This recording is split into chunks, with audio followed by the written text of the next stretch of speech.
Halo, selamat malam. Assalamualaikum, sahabat cahaya kehidupan semuanya. Salam sejahtera untuk Anda semua. Bagaimana kabar Anda di hari ini? Saya doakan Anda semua hidupnya semakin hari semakin penuh dengan kebaikan, semakin hari semakin penuh dengan kemudahan. Hari ini, hari Kamis, malam Jumat, tanggal 16 Desember 2021. Saya membuat audio ini jam 23:05.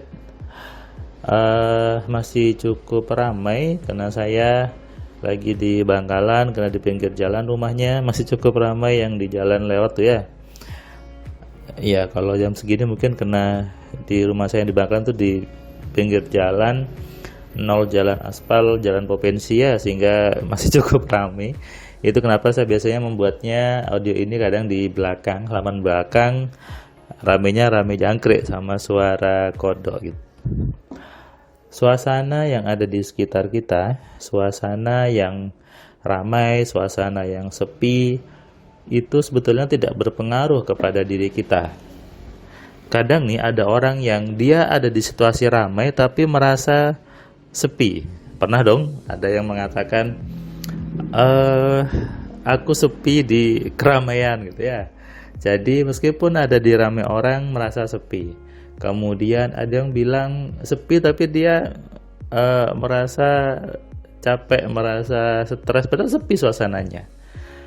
Berarti kalau gitu suasana diri seseorang, suasana batin kalau bahasa di luar sana, suasana pikiran seseorang itu adalah tergantung dirinya sendiri. Kalau kita ingin melatih untuk diri tenang, jangan melatihnya di tempat yang sepi. Makanya saya agak lucu ketika ada orang melatih meditasi tapi di tempat yang sepi, di tengah hutan, di tempat yang sejuk. Itu namanya bukan melatih kan. Sudah jelas tempatnya sepi, tempatnya hening. Tentu secara umum lebih mudah untuk merasakan ketenangan, merasakan kedamaian. Nah, yang betul adalah kalau mau melatih berarti harus di tempat yang ramai, di pasar, di mall. Ketika di situ Anda bisa hening, bisa damai, bisa menikmati kenyamanan, nah Anda itu baru namanya top gitu ya, bisa merasakan kedamaian, kenikmatan dimanapun juga dan kapanpun juga. Dan itulah harusnya kita. Yang namanya kedamaian, ketenangan tidak tergantung dari faktor luar. Mau ada orang marah-marah, mau ada orang emosi kepada Anda, mau ada orang mengatakan Anda jelek, mengatakan Anda negatif, itu urusannya orang lain, itu mulutnya dia. Berarti itu hak dia untuk bicara apapun tentang Anda. Anda punya hak untuk meresponnya. Kenapa harus merespon dengan yang jelek? Kenapa harus merespon dengan hal yang tidak baik? Kalau Anda isi pikirannya itu jernih, isi pikirannya itu baik, Anda pasti melihat semuanya dengan kebaikan. Anda pasti melihat semuanya dengan hal-hal yang baik, bukan dengan hal yang jelek. Tapi celakanya banyak orang itu saat ini, apalagi yang suka komentar langsung itu ya, komentarnya jelek-jelek, komentarnya negatif tentang sebuah peristiwa, padahal dia tidak ada di peristiwa tersebut. Misalnya ketika ada orang yang dia membela anaknya yang dihukum, mengatakan, oh ibunya itu sama dengan anaknya, dia tidak melihat anaknya orang yang celaka. Banyak orang itu memang sepertinya lebih mudah menjadi komentator. Ini sama dengan komentator bola ya. Komentator bola itu kan seru sekali ketika mengomentari. Tapi kalau dia ada di lapangannya, belum tentu dia bisa. Nah, coba deh, sekali-kali jangan sibuk mengomentari orang lain, jangan sibuk mengomentari situasi di luar diri Anda. Lebih baik Anda sibuk untuk mengomentari situasi di dalam diri Anda. Anda sibuk untuk mengurusin pribadi Anda, sibuk untuk menata program-program di kepala Anda, sibuk untuk merancang impian Anda, sibuk untuk menata hidup Anda, menata pikiran Anda untuk hidupnya lebih baik. Ini harusnya yang dilakukan oleh semua manusia. Seandainya semua orang sibuk melihat dirinya, sibuk memperbaiki dirinya, tidak akan ada orang yang suka ngurusin orang. Tidak akan ada orang yang suka marahin orang lain, karena itu sesuatu yang nggak ada gunanya, sesuatu yang sia-sia saja sebetulnya. Jadi kalau Anda ingin hidupnya lebih baik, lebih nyaman, mulai sekarang coba deh sibuk untuk mengomentari diri sendiri.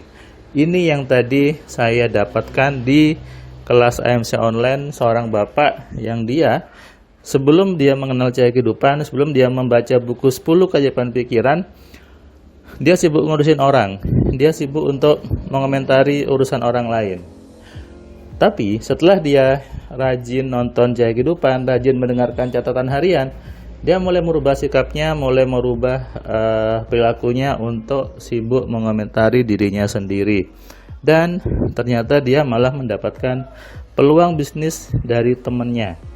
Ada temannya ngajak untuk bisnis menjadi developer, dan dia pun menerimanya. Karena itu dia belajar tadi AMC untuk memperkuat pemahamannya, untuk memperkuat ilmunya, supaya dia dapat ilmunya untuk mempengaruhi orang, untuk membuat bisnisnya rame, kemudian untuk supaya orang ketika diajak negosiasi menjadi lebih mudah. Nah, coba perhatikan ketika seseorang dia dengan rajin mendengarkan cahaya kehidupannya, nonton video-videonya, baca buku 10 keajaiban pikiran, dan menerapkan, merubah hidupnya, maka pasti hidupnya juga berubah.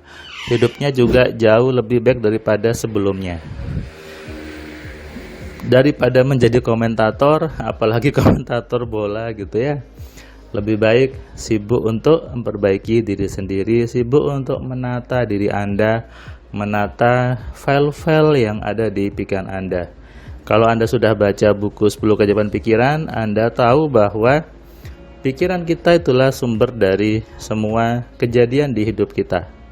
Makanya kalau pikirannya baik, hidupnya pasti baik. Tapi kalau pikirannya jelek, maka hidupnya pasti jelek. Oke, buat Anda yang masih baru tahu cahaya kehidupan, yang masih baru dihadirkan oleh YouTube ke beranda YouTube Anda tentang cahaya kehidupan, tentang video-video ini, silakan Anda klik tombol subscribe-nya dan Anda nyalakan loncengnya supaya Anda dapat notifikasi setiap ada video baru di cahaya kehidupan. Anda bisa juga baca blog saya di firmanpratama.wordpress.com. Kemudian Anda bisa download gratis majalah sugesti setiap bulan di kekuatansugesti.com. Bisa lo baca gratisnya, masih banyak cara gratisan kalau mau gratisan. Tapi kalau mau yang berbayar, silakan Anda baca buku 10 keajaiban pikiran, buku Alfa Telepati, kemudian ada juga buku Kitab 11 Sugesti. Kalau Anda ingin yang berbayar, kalau ingin yang lebih berbayar lagi, ingin yang langsung belajar bersama saya, bisa Anda belajar kelas AMC-nya supaya apa yang Anda pahami lebih utuh, lebih total gitu ya, seperti Bapak tadi yang dia belajar AMC setelah mendapatkan peluang habis menerapkan ilmu di cahaya kehidupan. Ingat, tidak ada yang kebetulan, tidak ada yang hadir tanpa Anda tarik. Termasuk juga ketika Anda bertemu dengan channel ini, ketika Anda bertemu dengan video ini, itu juga bukan kebetulan. Itu adalah petunjuk Tuhan yang harusnya Anda ambil dan Anda terapkan. Salam dari saya, salam sehat, salam kaya, salam cerdas. Dari saya Firman Pratama. Assalamualaikum.